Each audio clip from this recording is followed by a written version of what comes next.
નમસ્કાર, આજના મુખ્ય સમાચારમાં સ્વાગત છે। પાદરા નગરપાલિકા ચૂંટણીને લઈ રાજકીય માહોલ ગરમાયો છે। ત્યારે પાદરા નગરપાલિકા વોર્ડ નંબર 3માં ભાજપા ઉમેદવારો દ્વારા મધ્યસ્થ ચૂંટણી કાર્યાલયનો શુભારંભ કરી પ્રચારના શ્રીગણેશ કરવામાં આવ્યો હતો। વોર્ડ નંબર 3માં બક્ષીપંચ બેઠક પર ભાજપની મહિલા ઉમેદવાર પારુલબેન દરજી બિનહરીફ વિજેતા જાહેર થતાં ભાજપ કાર્યકરોમાં ખુશીનો માહોલ જોવા મળ્યો હતો।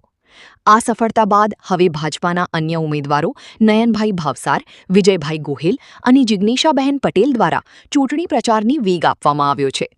કાર્યાલયના શુભારંભ પ્રસંગે ભાજપ કાર્યકરો મોટી સંખ્યામાં ઉપસ્થિત રહ્યા હતા। કાર્યાલય ખાતે પૂજા અર્ચના કરી ચૂંટણી પ્રચારનો પ્રારંભ કરવામાં આવ્યો હતો। ત્યારબાદ ઉમેદવારો દ્વારા વિસ્તારના મતદારો સાથે મુલાકાત કરી ડોર ટુ ડોર પ્રચાર હાથ ધરવામાં આવ્યો હતો। પ્રચાર દરમિયાન સ્થાનિક મતદારો તરફથી સકારાત્મક પ્રતિસાદ મળ્યો હતો। ઉમેદવારોને વિસ્તારના વિકાસ માટે સમર્થન આપવાની ખાતરી આપવામાં આવી હતી। આ પ્રસંગે ઉમેદવારોએ જણાવ્યું હતું કે જીત્યા બાદ વિસ્તારના વિકાસ, મૂળભૂત સુવિધાઓ અને નાગરિકોની સમસ્યાઓના નિવારણ માટે પ્રાથમિકતા આપવામાં આવશે।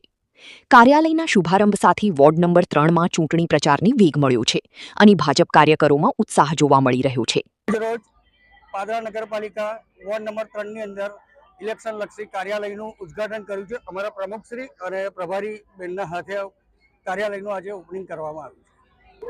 કાર્યાલયનું ઉદ્ઘાટન કરવામાં આવ્યું છે, જેમાં અમારા પાદરા ભાજપના આગેવાનો અને અમારા જિલ્લા મંત્રી બેન જિગીશાબેન અને નગરના પ્રમુખ સંજયભાઈ સાથે સૌ કાર્યકર્તાઓ આજે અમે ઓફિસનું ઉદ્ઘાટન કરીને ભેટની શરૂઆત કરીશું, પ્રચારની શરૂઆત કરીશું અને આ પાદરા નગરની જે મુખ્ય સમસ્યા હતી, ગટરની સમસ્યા અને પાદરા નગરની મુખ્ય વોર્ડમાં 3ની સમસ્યા હતી, ગટરની સમસ્યા હતી, એને લઈને અમે ચિંતિત હતા। આજે અમે સાયનગરથી લિબર્ટી ટોકી સુધી ગટર લાઈન નાખીને પ્રશ્ન સોલ્વ કર્યો છે અને વોર્ડના મુખ્ય પ્રશ્નો બધા સોલ્વ કર્યા છે। જે દીપક 4 રસ્તા, જે વરસાદી પાણીનો પ્રશ્ન હતો એ પણ સોલ્વ કર્યો છે। પાદરાના જનપ્રિય ધારાસભ્ય ચેતનસિંહ ઝાલાના પ્રયત્નોથી પાદરાના મુખ્ય જે પ્રશ્નો છે અમે સોલ્વ કરવા જઈ રહ્યા છે અને 28 તારીખે ફરી એકવાર બીજેપી સરકાર બનાવે છે।